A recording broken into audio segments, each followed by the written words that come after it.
велодорожки и тротуары, они вообще должны быть, по сути, разделены друг от друга. А вот велодорожка и самокаты, как бы это должна быть отдельная линия, ну, тротуар, конечно, отдельная линия. Но это в тех местах, где можно это все вынести в отдельную часть. Как вы знаете, мы в прошлом году начали внедрять практику выделенных полос для общественного транспорта. Вот, и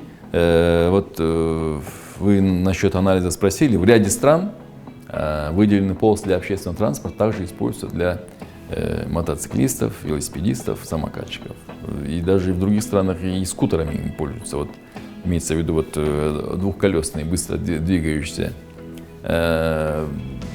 элементы, вот, они тоже могут передвигаться. Поэтому почему бы нет? Если мы сейчас дальше разовьем эту политику, эту тему, то я не исключаю, что мы можем такую норму принять, что им можно будет двигаться по выделенной для общественного транспорта полосе.